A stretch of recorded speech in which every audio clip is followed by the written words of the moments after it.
Sitawu-invite Mr. Ncamiso Nkambule waka Isera kokuthi starte off on this journey. Eswatini ke sinetilwimi letimbili, sineSiswati, sineSingisi. We will use them interchangeably for the benefit of everyone. Siyabonga. Mr. Nkambule, over to you.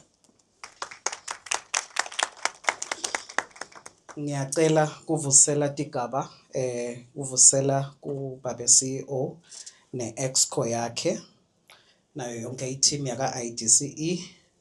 Ngiyabona la kunebalimi kunema customer ethu sing Isera balimi. Ngiyajabula engage nebalimi ngalo mhlangano lomuhle nakangaka. Ngiyacela nekuvusela letinye tikhulumi lesitawusebenzisana ngato kulendzaba noma kulengcingwana lesikiyo namuhla. Sicelo sami sinye nje ukuthi ngidawucela ukuthi ningithanze ngabe niyangithembisa yini.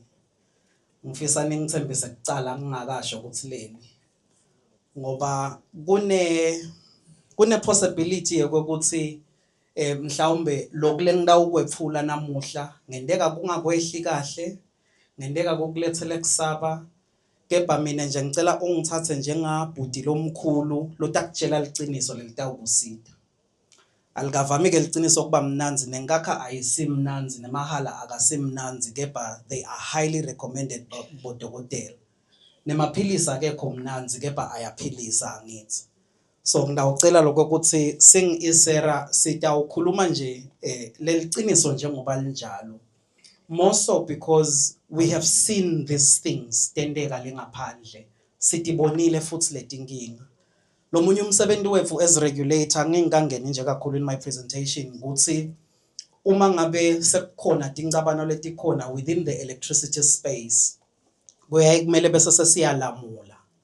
Asikuthanzi ke lokulamula, angikusho lokho. Yebo kumele sikwende ngalokusemthethweni, but sinconota lokho ukuthi asi-engage kahle la ekucaleni so that sithi siwuhamba lo mshado wangala kagesi wonke umuntu uyawati ema-expectations. Hayi ukuthi nasewufika seniyafika a few years down the line sekuvela ukuthi hayi nanga umfana labekanaye sengingathathani. Asikufuni lokho ngoba ngiko lokho bese sekulethela natinkinga ngala ngakasola. So ngiko ke sithi asinikele liciniso njengoba linjalo kuze kuthi nidawati lokho ukuthi kuhamba kanjani and what is the expectation. Njengoba ke bashilo ngincamiso kaNkambule ligama lami, ngilomncane kakhulu leka Isera. Bangithumile bamfula abadzala esikhatsini lesiningi ngiyaye ngithanda ukuhlalela ngasemnyango ngoba letindzaba lengisuke ngitiphethe ngendeka tende ukuthi uphinde ugcine sowuba manje ngibathe ngiyabuka ngala kude umnyango la ngingabaleka ngakhona nangiyalapha. Kepha ke ngite nje kutonika balimi and all stakeholders i-perspective ya regulator ukuthi uma sikhuluma ngale solar industry sikhuluma ngani. Mhlawumbe nje just as an overview yini yena lo Isera. Isera kahle kahle nginakule sikubita ngekweukuthi ngumlawuli wemandla yi-Eswatini Energy Regulatory Authority. Le emthethweni iderive imandate yayo eticephini temthetho lemithathu. Wekucala yi-Energy Regulatory Act ya 2007 section 5 loshoko ukuthi kufuna kube na regulator lotawuba ngumlawuli wemandla lotawubuka ukuthi la kagesi kutawusetshenzwa kanjani noma la kulomkhakha wemandla kutawusetshenzwa kanjani, tawusethe ama standards amake sure ukuthi wonke umuntu usebenta ngalokusemthethweni.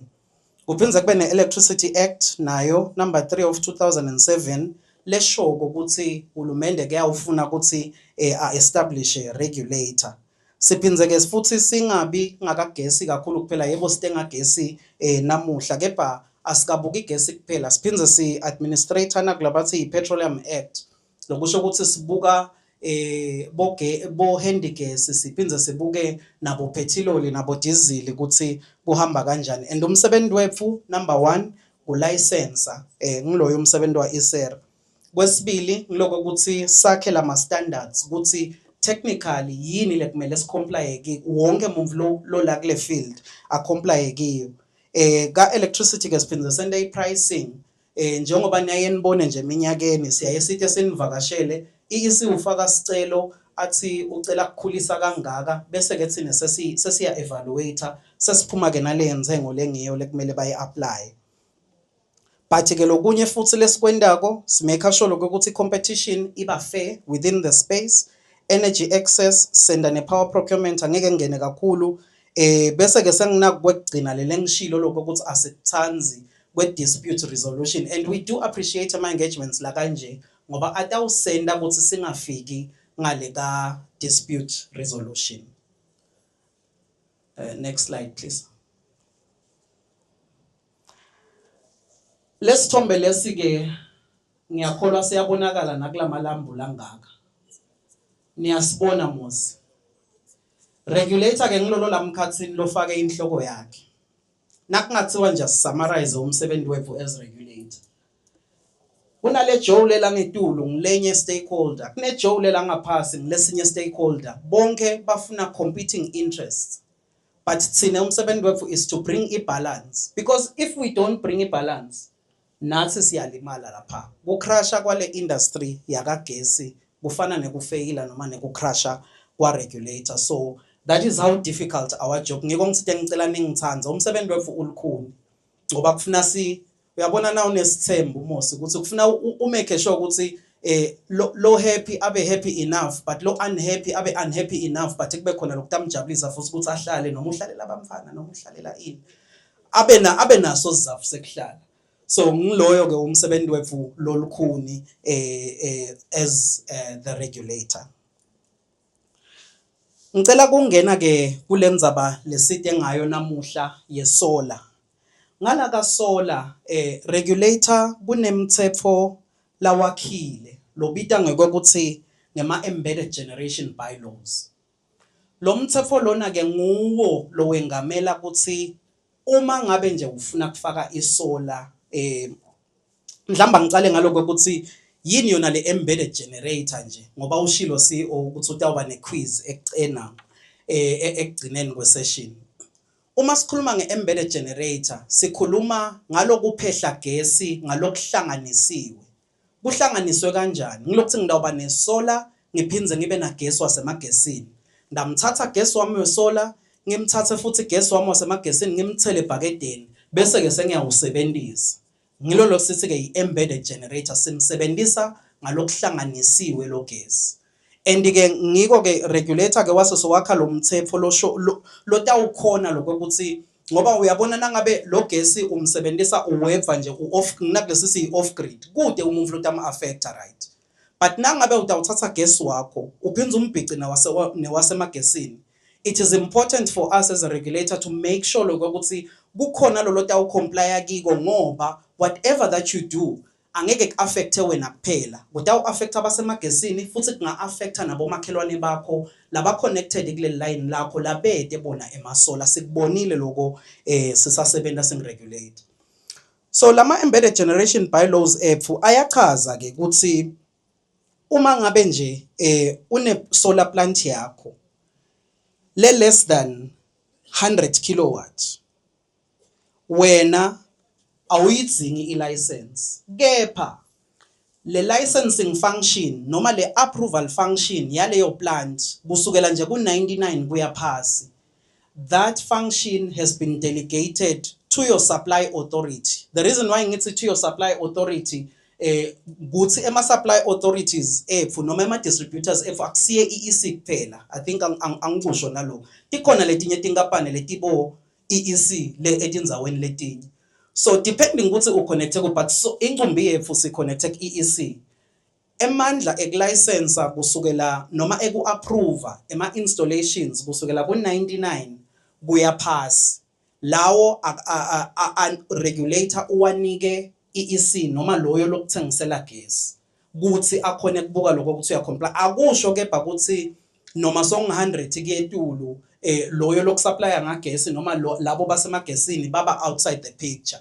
Bayayenda that assessment la bayenda from 99 below baphinze bayende nala 100 bathi bangayenda bese sesiyabuya ke thina futhi as regulator we do another additional assessment kuze kuthi ngoba siyathi lokho ukuthi idulile isolar ema financiers are worried, so we need to make sure lokho ukuthi vele before ulicense noma before uqale kusebenta lemvu vele itawusebenza sikhone uku-advisa accordingly.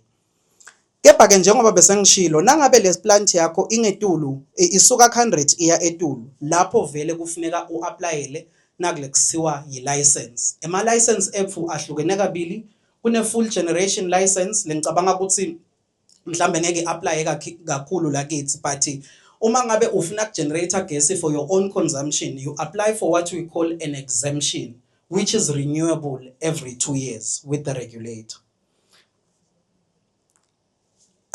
Okay, singeneke la khathi kulama bylaws ethu. Kwekucala bylaws ethu ngisho lama embedded generation bylaws asuselwa ku Electricity Act of 2007.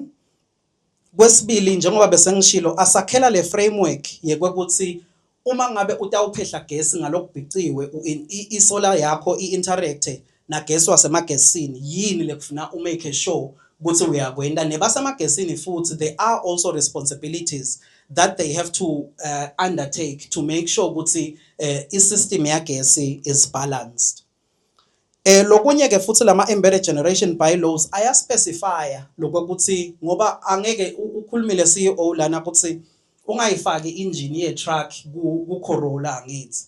So lama embedded generation bylaws ayakuguide lokuthi how big, what is the absolute maximum ye system yakho longayifaka. It is detailed in the bylaws. Lokunye futhi ke lengicabanga ukuthi kutawubajabulisa abalimi and lesisazama ukufinalize sisebenzisana nebasemagesini. Embedded generation bylaws ke athi asengibekise nje umlimi so ujubile kuleyo nsimi lebe isupply ngilama solar ude sizabusekunisela based on certain restrictions la khona kukhona ingcenye yagesi la ngakhona ukuthi ayithengisele basemagesini. Angithi nyalo lokwendeka ukuthi na ungamsebenzisi lo gesi wakho wesolar ivele nje yende nakulabathi kukhethela noma iyacisha ngoba isolar ibuka lokho ukuthi kukhona into lokudzinga lo gesi nakude ivele icishe ingasapheli.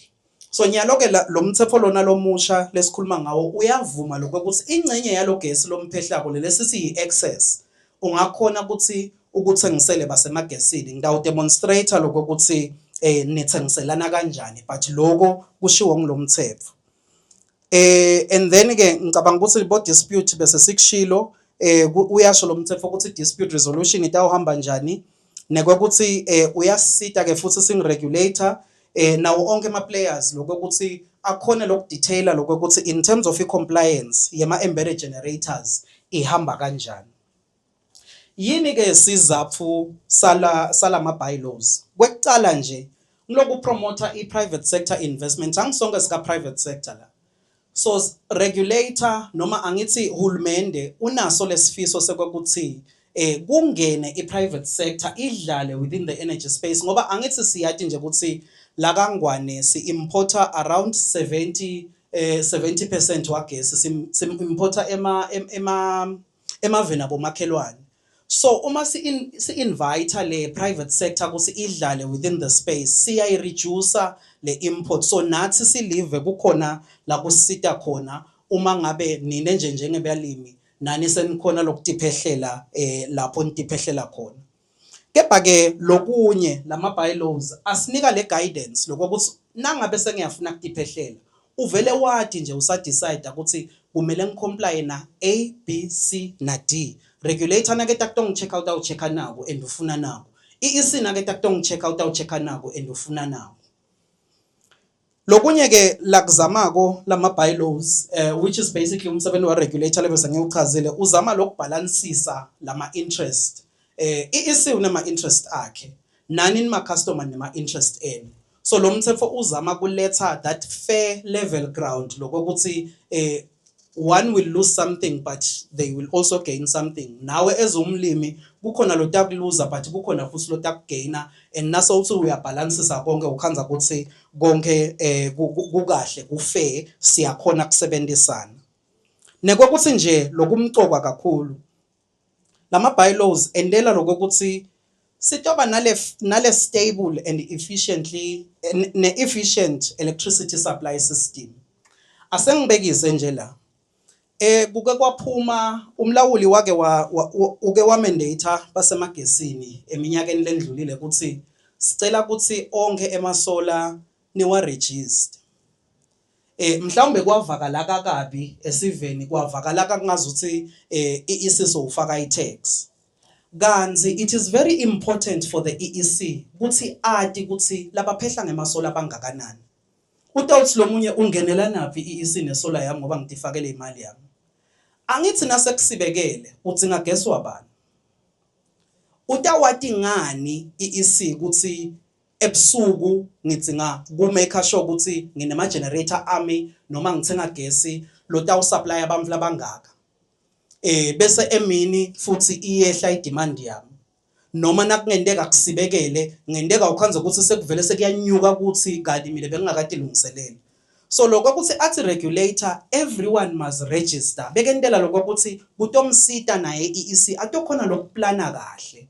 Ngoba liqiniso lithi uma kungathi nje lifu lelincane wena uhamba ngetinjini takho vele injini yakho ngeke iwuve lo mehluko. Kepha lokutawendeka ukuthi nase ingasa produce le solar immediately kuyahamba kuya ngale kulogesi wasemagesini. Uma ngabe ke iEEC bekangikade ilungiselele by providing enough power for you longendeka umdzinge noma nini lokutawendeka kutawu trip akucime lonke le line. So those are some of the reasons letenda lokho ukuthi lama bylaws ayasho lokho ukuthi iEEC aka registise and sithi aka register so that atokhona to take care of these uneventualities later nesolar ngoba siyayathi ukuthi solar is good but ine kuba unreliable in terms of kuba exposed kuthi indzaba te weather. Ngicela ke sichubeke to maybe a summary of what the bylaws say. Angeke ngini confuse kakhulu but nje kunanaku ngiyabona there are some installers in the house as well. Ngishilo ngathi lama bylaws ayasho ukuthi ungaba neplant lengakanani. Saye siyikale nganaklabathi ke utility installed capacity which could be ibreaker yakho noma kube itransformer. So lo mthetho wethu ke uthi kwanyalo awukavumeleki kuba nestage lesingedluli kwa 75% of your utility installed capacity. Uma ngabe le transformer nangabe itransformer yakho ishared you can use 75% of that transformer capacity. I mean nangabe itransformer yakho weva kude lo munye lokhona you can use 75% of that capacity. But nangabe niyayisharisha sekutaba nge 75% wale breaker yakho bayati ke bonjinela ukuthi bakubala kanjani lokho. Nalendzaba ke ukuthi ngoba ngishilo ukuthi ema bylaws sekathi ungakhona kuyithengisa ingcenye yagesi. So uyakhona ke kule based either on your breaker size or your transformer size to sell 25% of that power. This is the maximum but akhona ema cases lapho khona ukhanza ukuthi ngoba the reason why sikukhephe lo munye utawubuta ukuthi yini ngingathengisi 100%. Kwanyalo ngaloko ukuthi sisaqala kusabukeka lokho ukuthi le network itawu reacta kanjani uma sesina multiple generators that are putting in power la kule line kutawu reacta njani.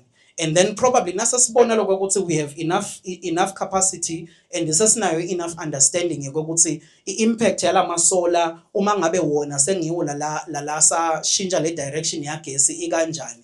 Probably these figures are going to be reviewed but for a start you are allowed to export 25% of your utility installed capacity. And nangabe ke line lakho alisilo leligcwele nisengavumelana na EEC ukuthi ku export more. Ngicabanga ukuthi angikwecelo lokunye ngoba ngendeka kungasifaki but nangabe kuyendeka une line lakho lelisuka esubstation litofika ensimini yakho lapho kude lamanye ama customer lapho kulelo line lapho ke akusasiye 25% sengi 75%. Mhlawumbe asengiyichaze le net billing lesikhuluma ngayo. I-net billing le principle ye net billing number 1 iletha indzaba ye feed-in tariff. Angithi solo sikhuluma ngokuthi so ungakhona ukuthengisela iEEC 25% wagesi wakho kambe. Ithi ke lendzaba kutawuba nelitariff lelitawuba set. Actually likhona lesel set lali approve regulator. I think sesimelenya lokuthi kukhona labasakulungisa sitocala kusebenza. akusho ukuthi wena nangabe angibekise gesi umthenga ngeunit la 1 rand akusho ukuthi nasumthengisela iEC utamthengisela nga 1 rand kusetshenziswa nakule kuthiwa yi-avoided cost methodology. So utawubona nasekwenteka khanga ukuthi wena uba approved ku-participate kulokuthengisela iEC ukuthi ngendeka wena na umthenga nga 1 rand emini but yena nasamthenga la kuwe umthenga nga 50 cent. So itawuba njalo iba kanjalo ke lenzaba yema feed-in tariff. Nekwekuthi ke wena as umthengi wagesi uphinda uthengisele iEC utawuba compensated monthly but as compensatani ngemali. Lokusho ukuthi kahle kahle awuthengisi uyambhanga nje lo gesi wakho ngale magesini. Lokutawendeka ngidaba nayi example letawulandzela kuthi kutawubaleka ukuthi okay wena udle gesi long 100 but wathengisa gesi long 100 at 1 rand per unit angithi 100 emalangeni wase sowuthengisa gesi phinze long 100 at 50 cents a unit angithi lokho kutawuphuma 50 emalangeni wena ke emagesini on the energy component shokuthi ibill yakho utawubhadala 50 emalangeni angeke usabhadala 100 emalangeni lobo utawumbhadala kube bekude lo budlelwane bekuthengiselana. But ngidakuchaza nginayo iexample lekhona la lekwekuthi inet bill kuba yimvo lebukeka kanjani. Kutawendeka ke ukhanze ukuthi kutawendeka ama scenarios la ngithu kutawendeka ukhanze ukuthi njengoba bengibekisile wena udle emagesini 100 maybe udle 150 wema units wase sowuthengisela iEC 100 wema units so tawubhadala le difference right.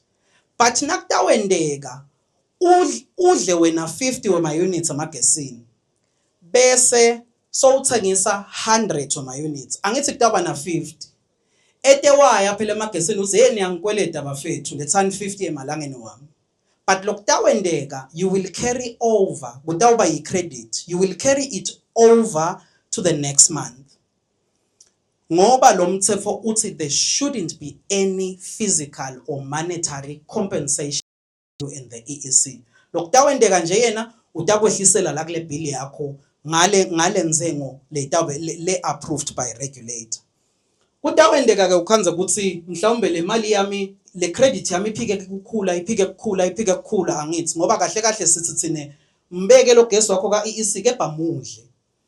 Kepha ke nakutawendeka kushaye 31 March ukhanza ukuthi wena solo une balance ka EEC solo kuna gesi wakho lo wabathengiselayo yena lo solo ungamudli loyo gesi loyo utawu reseta abe ku 0 abakukweledi basemagesini ngoba kahle kahle we are trying to incentivize lokho ukuthi phela wena le solar kahle kahle bowuyendela ukuthi udle wena lokuthengisela basemagesini seyi cherry on top ke so kuze kuthi inkampani yasemagesini ingadikhanzi ikweleda wonke mumvu make sure ukuthi nakagesi wakho lombeke emagesini mudle kungapheli ifinancial year yenkampani yasemagesini. Ngiyakholwa ukuthi kuyabonakala ngivumela program director noma ngi-MC ngicela ukuchaza kahle ngikhomba lokho angathi noma niyakhona nikubona le nombolo iyabonakala. Thank you. So la ideally but ninganake akusibhili yasemagesini yisample nje lesiyendile kunanal customer siyalibona nguImbasha Holdings la kaHoho mhlawumbe le T4 small irrigation. Le meter yasemagesini iyakhona kubuka ukuthi udle ngakanani uthengise ngakanani yangithi bakubita ngeke ukuthi i-bi-directional meter. And I'm sure nonke nike nawabona emabill eno angithi abana peak abena standard abena off peak siyalati mosileli wash kuthi peak unini standard unini na off peak unini ngiyakholwa lokho ukuthi niyakwati lokho. So ke kunale tariff manager lena i-tariff lenzala but it's fine for the purpose of the example let's assume ukuthi ngilena i-tariff gesi wena ngepeak which is ekseni nanzambama umthenga nga 1 emalangeni 74 cents angithi bese nge-standard nyalo emini umthenga nga-1 emalangeni 24 cent noma 25 cents. Bese kuthi ebusuku noma ngema-holiday ase-South Africa or ngemasomvo umthenge nga-1 lilangeni, right? Ikubaleleke ibhili yalamagesini la uthenga khona ukuthi wo wena ekseni nasenthambama udle ema-units lang-1700 lang-17,000 bese emini udle lang-40,000 ngemasomvo nasebusuku udle lang-38,000. Lokusho ukuthi imali lokumele uyibhadale on energy alone sengabuki lama-fixed charges kule bill le iba nga-120,822. That is what your bill would have looked like kube bekude i-net billing. But ithi-ke i-net billing, okay, sesikuvumele ukuthi uthengise gas wakho emagesini. And more often than not, isola itawusebenta ku-standard naku-off-peak. Now utawufola installer but ngiseda lapha. Now utawufola installer lothi utakwehlisela imali yala ku-peak ubomtshela ukuthi uyakuyenga ngenhlonipho nje. So isolar is most likely going to have the most impact la ku-standard and a little bit of impact la ku-off-peak. But for the sake of our example, kucishe kwafanana. So wena uthengisele emini uthengisele i-EC ema-units lang-20,000, right? Wase so uphinze somthengisela ngema-holiday noma ngemasomvo wamthengisela long-21,000. And intengo le-approving regulator ukuthi umthengisele ngayo in this example hayi ukuthi kukanje ngu-76 cents. Lokusho ukuthi uma simultiply lo 76 cents nangala ma-units lo mthengisele ngayo i-EC, wena i-EC isho ukuthi umthengisele gas wa 31,000. So i-net bill ithi-ke i-EC kufuna adeducte lo 31,000 la kulo 120.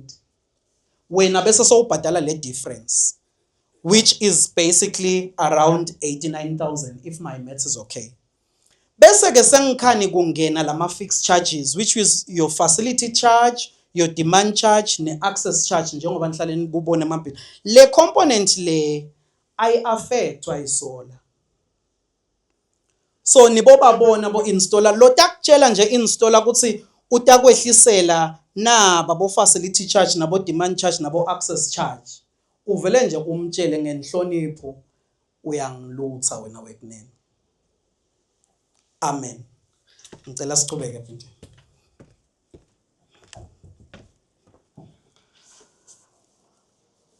Ngathi ngisheshe ngehla nqesini.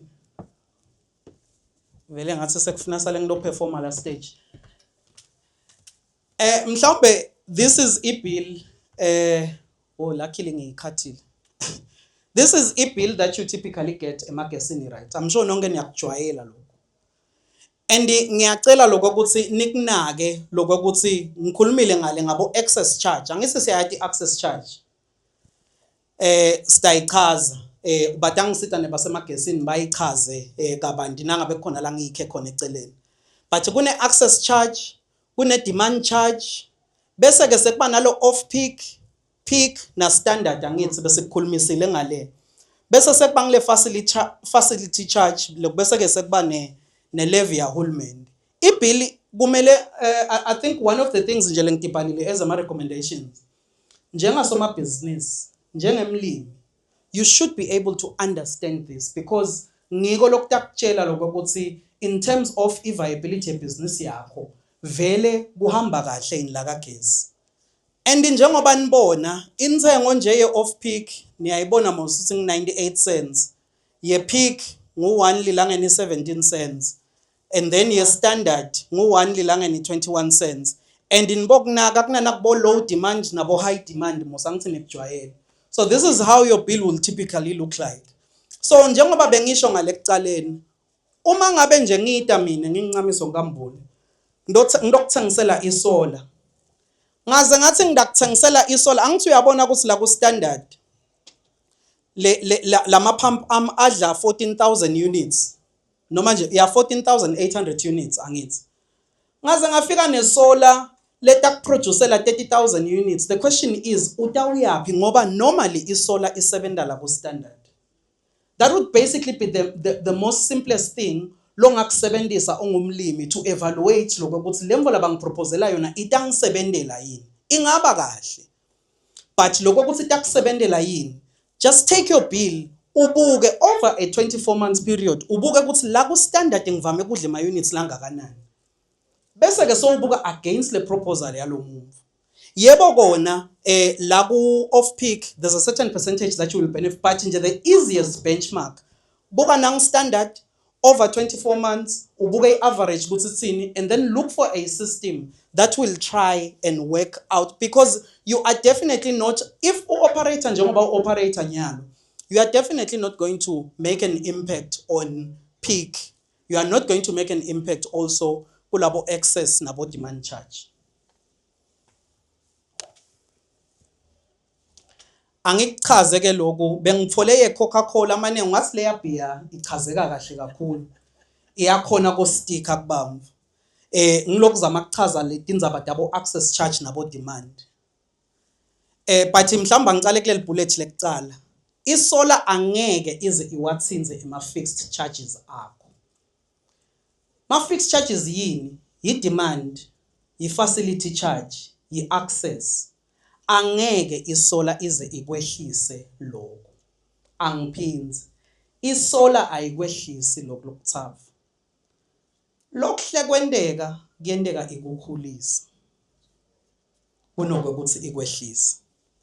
Angichubeke. Isolar angithi siyayati ukuthi itholakala emini, right? I think lokho bese ngizamile ukuchaza ngale ngemuva. Which is basically ku 24 hours, it's normally 30% of the time. Lokusho ukuthi uma ngabe wena urana 24 hours, isolar is only going to impact you 30% of the time. And more often than not, loyo 30% ngile standard.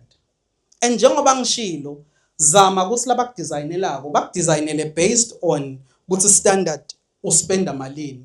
Unless kukhona lamanye ema changes lotawenda kuma operations akho. But if kude ema operations lotawashintsha, you need to try and make sure ukuthi you match noma, but ube ngaphasanyana nje kancane. I think I did make a recommendation.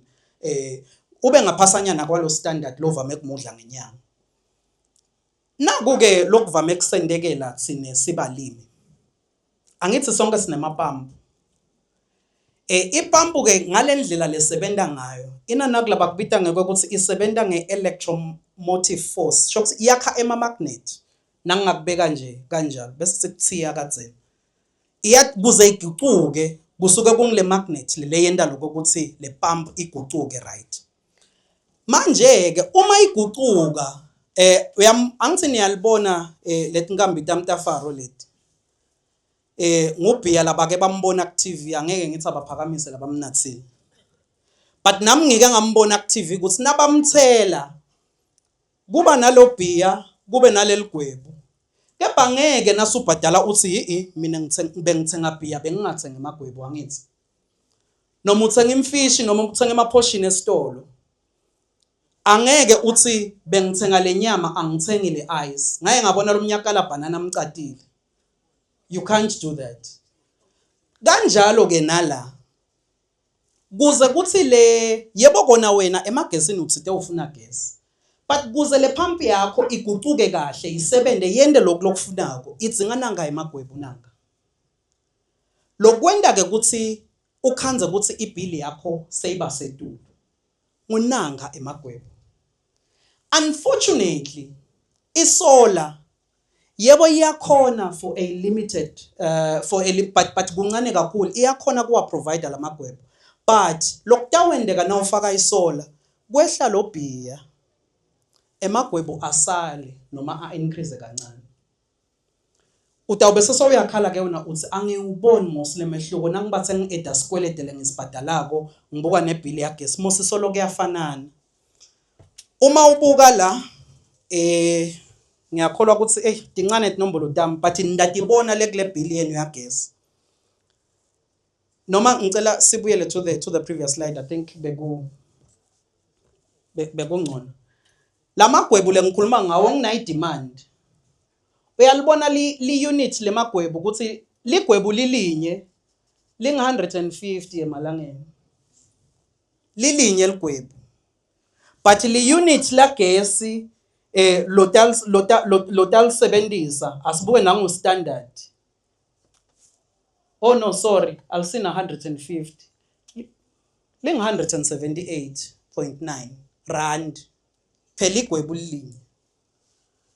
Bese so uyabuka la gesi na umthenga li unit lilinye la gesi ling1 lilangene 20 cents.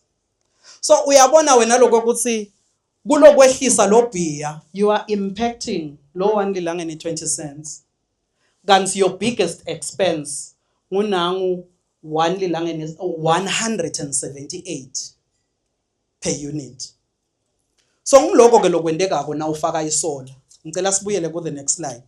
So now ufaka isolar, solar can only be able to produce nakulaba kubita ngokuthi yi real power. Lokusho ukuthi wena ukhona ku reducer lo bhiya but emagwebu ayasala abe njengoba njalo. Mhlambe ngincese kancane ngicela sibele to the previous slide so that sizobuka the financial impact. Uyabona ukuthi lona nje ubhadele 26,000 for emagwebu. But for gesi lamudla emini solar na producer ngi 18,000. So uyabona ukuthi wena you will be impacting lo 18,000 kule bill ya gesi. But la it's either tawuhlala kunje nangabe kude lokushintsha noma kukhuphuke slightly because so udzinga amagwebu lamanengi emagesini. It's important ukuthi sikwati lokho. Ngoba utawufika installer athi I will reduce your bill abuke nang 79,000 athi I'll reduce it by 50%. Only to find ukuthi kahle kahle usho 50% wanang 18,000. Seniyabuya niyacabana. Ngicela siqhubeke mina. So ngiyacela lokho kusileli tafula leli ulidadishe kushiyana ukuthi tariff bani labanye baku T4 labanye baku T2 labanye baku T3.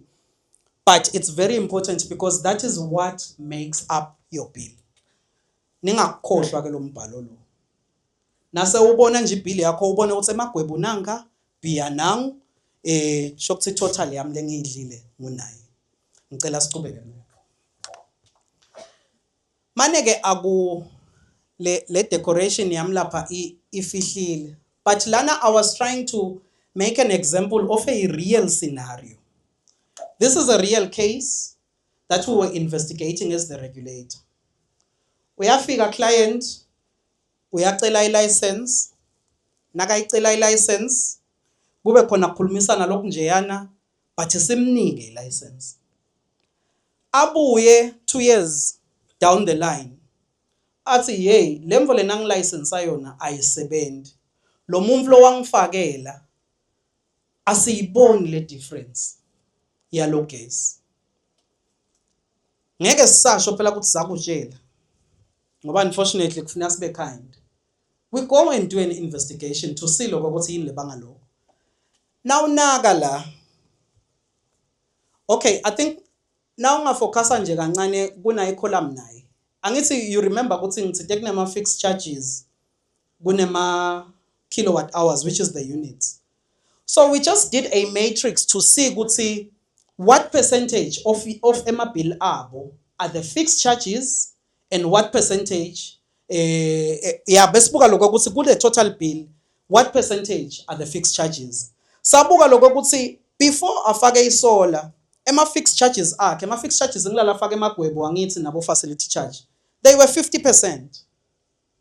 But labamfu babathembisa ukuthi we will save 50% of the total bill. Lokusho ukuthi the other 50 is what solar can try. Nakhona of that 50 it's only the standard and not all the components. Lokusho ukuthi noma ungayifaka isolar nang 50% nang uhlala amile. Which is what we need to be careful of nabas proposal emasolar. So sesiyabuka ukuthi okay bongayifaka isolar. Naso uyifakile isolar yanyuka i-fixed charge ya 57%. And you will be shocked ukuthi there were some months lapho khona bebakhala ngokuthi asiniseli but ibill yethu isetulu. Only to find ukuthi ema fixed charges abo they were 87% of the bill. And la kulesinye isikhathi ang 79. Abangwayini ke lama fixed charges kulokunye abe setulu. Uma ngabe unet engine nje leting 4 tonke uthi starter kanye ude ma soft starters angithi uta spike lo gas ayeletulu naka spike uthatha le maximum demand EEC and the maximum demand wayishaya ngaJanuary you will pay until December and ningabasoli kakhulu that is a cost that the regulator determined ukuthi kufanele kube njalo because nabo lela bacupha khona kuba njalo nabo nabashaya babhadala kuze kube ngeDecember so it's the same thing that has been cascaded down lokhanza ukuthi ema customer akakunaki iwona nje anaka nje ukuthi ibill yami isetulu kanzi ngendeka nje ukuthi ukhanza ukuthi uphike ucala tonke etinjini takho at the same time awubafake ama soft starters to try and manage the maximum demand kulesinye isikhathi I think in this case manager ukuthi ngitela bo peak nabo standard bane solar labamvlaba but they were irrigating most of the time ebusuku but nakunale solar awuniselingani umoba wami awulungi emini ulunga ebusuku and unfortunately that's not information that was considered nakwendeka le assessment and ngawubuyela lokho ukuthi umsebenziselani lo standard utakutshela lokho ukuthi emini nayikhona isolar uvame kudzinga gas longakanani if usebenzisa lo standard kanti wasebenzisa konke labo peak nabo off peak kutakutshela a different picture ngoba off peak nje ukhona nga 3 ekseni isolar isuke ingasebenzi so this is a real life scenario ladies and gentlemen these people babhadala installment se-loan baphinze babhadala ibill ya gas lefana nako and slightly higher than before bafaka isolar based on i-assessment lengakendeki kahle ngicela sichubeke maybe asale ngehla ngathi kuyashisa la stage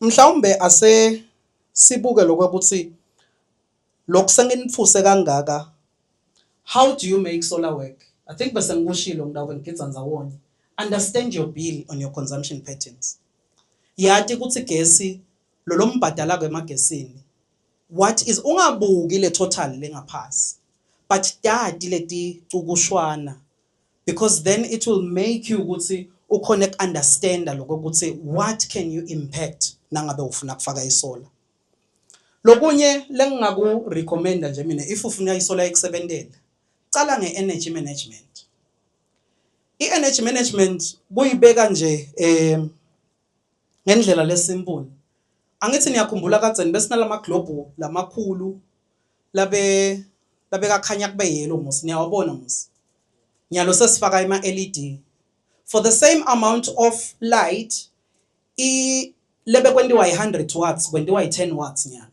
lokusho ukuthi LED idla kancane so find ways to reduce your consumption before installing solar ngoba excuse me if uta installer isolar energy inefficient it means also nale solar plant yakho itawuba yinkulu unnecessarily start by making your plant inefficient akhona ama technologies la khona la ngaphandle ekwekuthi utiphehlele wena lamagwebo angithi nibone semagwebo I'm sure nyalo zekakubo 200 rand le unit linye but you can install something to reduce lamagwebo lo wathengako emagesini because I'm sure nabo ngababuti abathanzi ukuthengisa emagwebo and ema line abo ashise kakhulu and ema transformer abo abe overloaded unnecessarily angithi ngoba angithi wena uthenga beer uthenga emagwebo but lo beer uhamba nalamagwebo so you can install technologies uqale ngawo latawehlisa le demand because then if so wehlisa le demand yakho so ungakhona kuthola an appropriately sized solar plant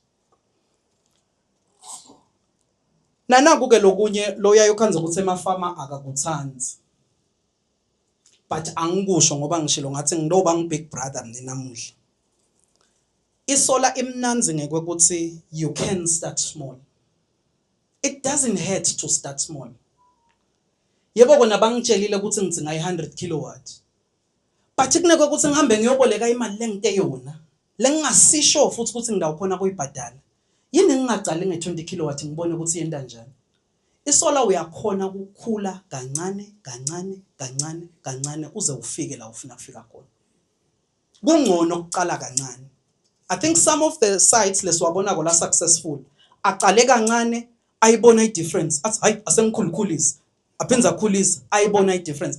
Kani lokuvele nje uqale uthi wena ube ne-ICC ngiyabekisa phela kuthi lokuqala une-ICC ungakaqali eholeni kaMsunduza utawukhanza ukuthi angeke uyitholele return noma le benefit yale structure sakho.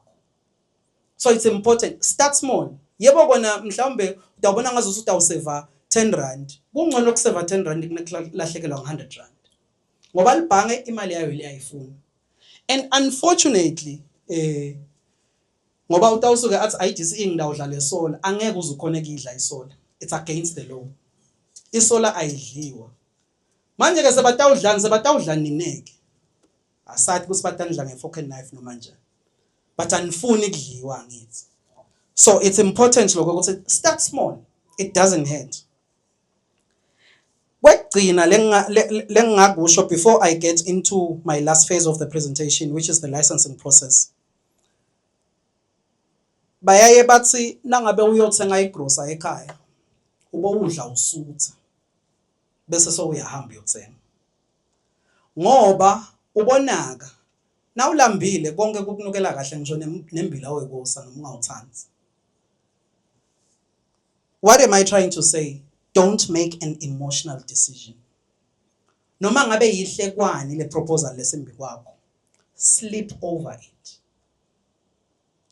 Sleep over. Ungajagi kusheshe uthi hayi no vele uqinisile udangisevele imali. Sleep over it, read it over and over again and consult. Consult. Because this is a mistake longa suka uyende lengabe sese affecta kusebenta ko business yakho. Ngicela quickly kwenza ngikhulume ukuthi i-licensing ihamba njani. Bese ngishilo ukuthi ema plants la above 100 ngekwemthetho na une plant nje le above 100 unenhlanhla nangisengafiki tawuta mina futhi unenhlanhla nangisengafiki. But vele ngiyaphuma umkhankaso kulamalanga ngiyacisha. So nangabe une plant andike kukhanyisa kwami ekukahle ngihamba nemmeli wethu lapha kaYesera udown now utawusho sengibashayile tinyoni khanyisa kwami ukhanyisa ngefine or uthi lo mthetho it's either we are fine noma uyo lala ngale estocksini ubesivakashisa ngonyama.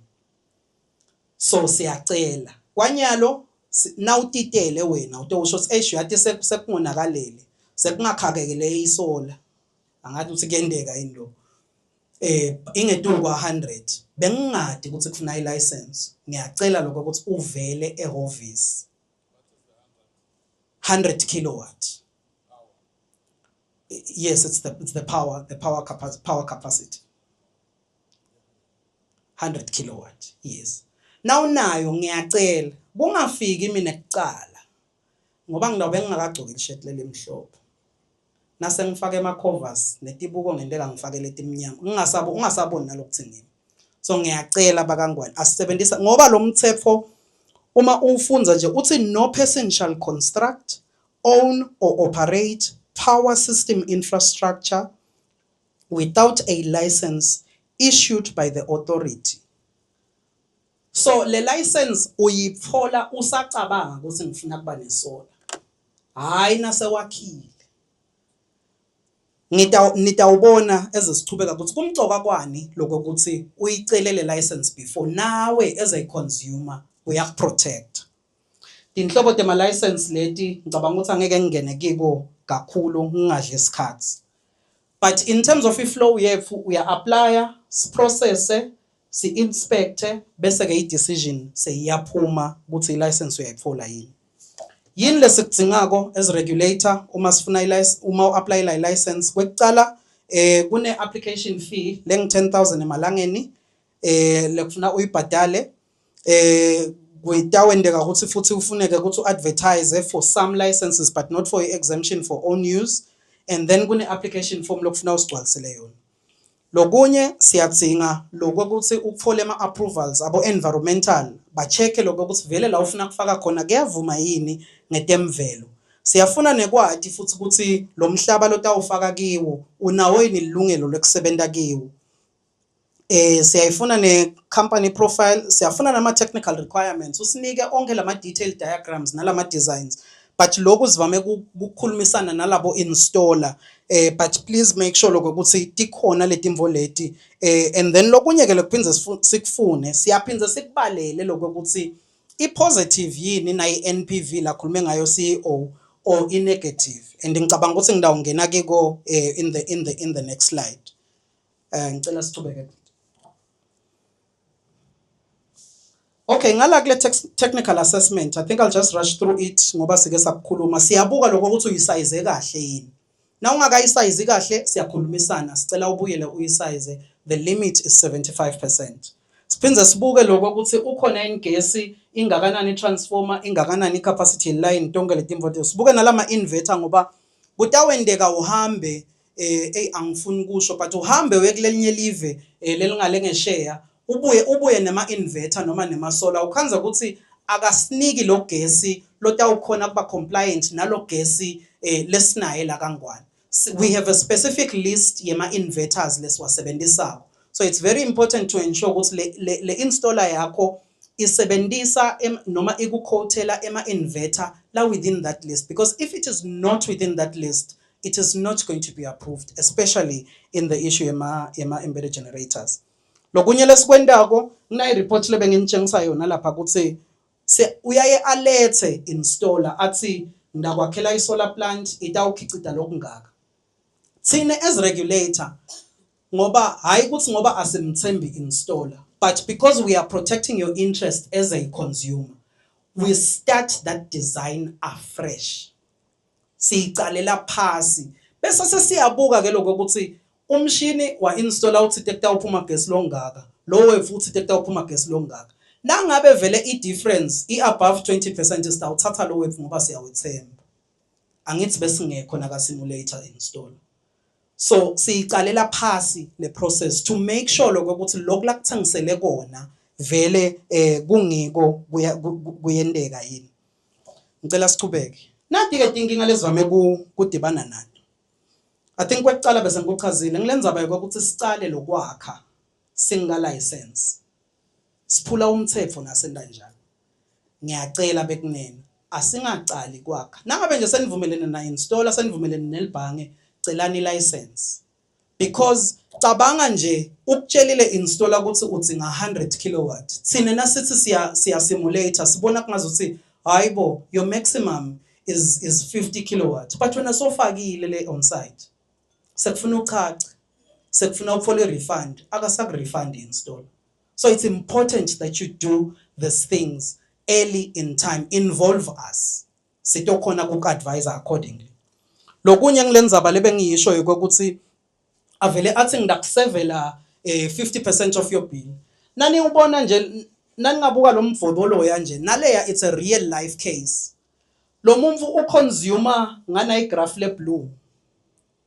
But le solar labathi batamfakela yona ikhicita gesi long le graph le orange. Now the question is, what's going to happen to the excess? Also uyafika because isibese siyawa inspector lama sites. Also uyafika esite ukhanza ukuthi le plant isebenta 20% capacity because it was oversized. So now imagine ukule situation le so ufakile awuna license and asikhona lokukutshela nasufakile so ufakile sekulukhuni lokho ukuthi singabuyela emove. You've already incurred the cost unnecessarily. So that's why it's important lokho ukuthi usi engage. Okay, cabanga ukuthi bese ngikukhulumisile lokunye ngicela sichubeke nayi lenye nje i-example njengoba nibona lo blue ngilala kudlako lo move.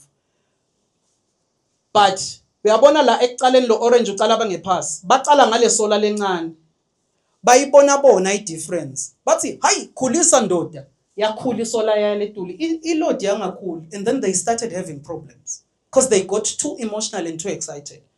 Isolar iproducer lo orange i-load imile la blue, then that means there's excess capacity, there was an excess cost which was unnecessary leyaba incurred. Uma sibuka ke bese sesenda nayile kubathiwa i-economic analysis sibalena kulekuthiwa i-net present value. Lesikwendako siyayicatulula le solar plant yakho angithi uyasho ukuthi itakulasta 20 years. Siyispread le cost alokuyi-owner le solar nalokuyirana over 20 years. Bese le spreadsheet sefuthi siyasitshela lokho ukuthi emva kwalo 20 years utabe ugainile yini noma utabe uluzile. That is what the NPV is. And yaze yaba negative kusuke kusho ukuthi utabe uthele imali emgodini kunekugain. Kumele ibe positive kutshengisa ukuthi your investment is profitable. Siyaye sikwendeke lokho siyaye sirequestele information siyendele analysis. Bese sesiyabuya siyakutshela as a licensee ukuthi uyati la ubobona kutawuba nenkinga. The NPV is negative. Ngicela sichubeke sitokhona kubatshengisa le example. Iba kanjena le spreadsheet sethu manje siyahamba sifike ku25. And nasibuka lele la ngetulu niyayibona mase ukuthi ing 13%. Lokusho ukuthi labamfu bayayiphola inzuzo ngalok installer leso ngoba sikubuka over lo 20 years. But ngala ngepass, and by the way both spreadsheets are real scenarios. I'm trying to see what's back on in Banikati Badu. But nale la ngaphasi uyabona ukuthi labamfu shokuthi over 20 years batawube baluze 2.4 million.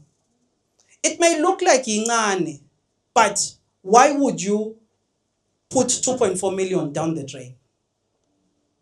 So it's important lokho ukuthi siyende le assessment le as regulators yenda kanye nawo. Sibese sesiyakwatisa ke ukuthi uyati la kunenkinga, maybe khona ama adjustments lekufuna endiwe.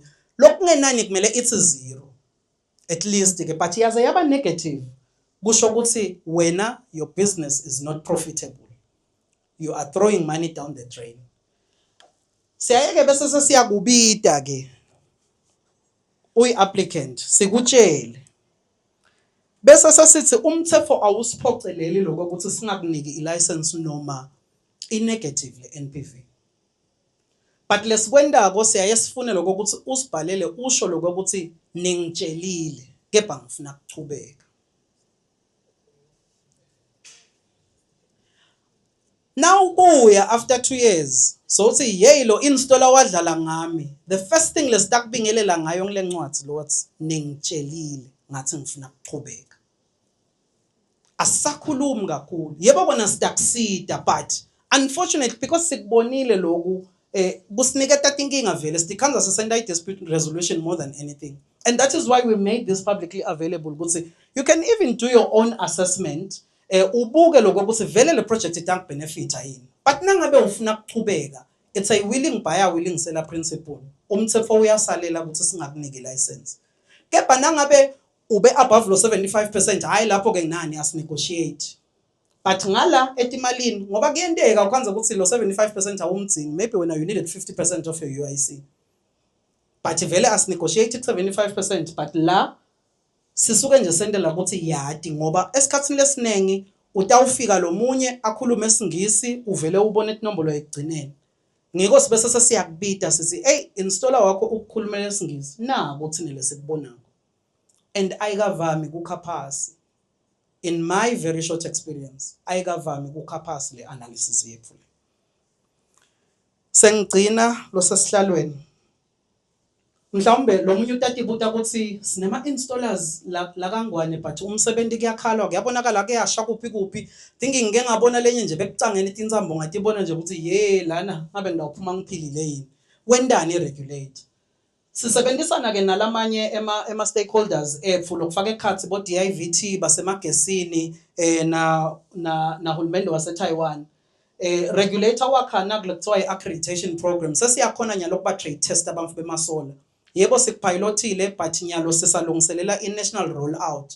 Lokutawendeka ukuthi uma ngabe kufika nje installer ufika kuwe usuthi okufakele sola kufuna umbute lokho ukuthi bobani leti 70 taka. I think nasele database yethu say enough le pool kwanyalo vele iseseyincane.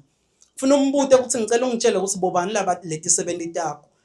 athi angakutshela i-70 yakho letaba zisebenzela on site, so ungahamba uyoverifya ku-website ya-regulator ukuthi vele bayakwati yini ukufaka lamasola labamvu laba. Siyadeposit bonke labaphasako siyaye sibafakele ephejini lethu ukuze ukuthi utowati ukuthi nangabe ufuna ukuchecka ukuthi inkampani yakho asibhalile tinkampani sibhala labamvu ngoba umthetho uthi inkampani di-regulator ngu-CIC thina si-regulator labamvu lama-individuals, but you can just check ukuthi nangabe ngunkambule solar installer uyahamba uyambuka ukuthi una ti-70 letingakhi letibobani, so uyahamba uyobuka ukuthi kukhona yini laba appearishako kule database to make sure lokuthi benda umsebenzi longiwe. Ilikhuni le test, I don't want to lie, baningi bazamile vele i-failure rate yethu isetulu because we want only the best. Isolar iphume kabi, so we want to make sure ukuthi everyone lophatha spanela athufaka isolar well competent to do that job. Mhlambe lokunye kwekugcina ngci ke nyalo kwasho umfundisi emgcobeni. Lokunye lesikuzamako ngoba kulendzaba yalok apply license. Kahle kulele ngikhulume ngako nje mina ngikhulume ngaloko lokubhekeke ka regulator. You still need to make an application ngale ka EEC because angithi ufuna kubhica guess wakho na guess wabo. So they also need to make an assessment kubuka lokho ukuthi le solar plant yakho itawusebenta kanjani kulo guess wabo. So kubonakele lokho ukuthi it's a duplication of effort ngoba ama documents latawadzinga EEC nami as regulator ngidawadzinga, right? So ke kunana i-platform lesiyakha konyalo, I think seyiya ngasekupheleni. We should be launching in 2 months. Letaba online letawusetshenziswa ngilabo solar installer naba apply on the platform iyasuka i-application yemagesini nayisuka emagesini ta regulator wena kuphuma nje sekuphuma i-license nye stock khona lokho ukuthi sikhona lokuyi-appreciate yonke le chain. But these are some of the developments lesiwendako lesiwazamako ukuze ngoba labanye bakhala ngeke ukuthi nalenza bayeni license, you take a long time and nifike kungifuna ama documents ngani ngiwasubmitile emagesini aniwathathi ngani lemagesini. So we are just trying to make sure lokho ukuthi kutawuba lula loku-apply kwakho kwe-license and atokhona nabo finance ukuthi nabaya on the website la itaba iposta khona ama-dashboard le platform le atobona ukuthi vele i-uptake yesolar la kangwane ingakanani for them to determine ukuthi is it a viable business or seyifike lapho khona seyidecline khona noma isa-increase le uptake. Ngicabanga ukuthi cishe kungaba ngiloko losesihlalweni. I know it has been long, but nje as regulator I think angikuphinze lokho. Don't make an emotional decision. Isola iyasebenta, but you need to work extra hard to understand the dynamics, understand your business operations, understand your bill. Because if you don't understand your bill, utawubuya kusasa uthi isola ayisebenzi. And if you don't understand your bill, batakuthengisela liphupho lelingekho. Amen.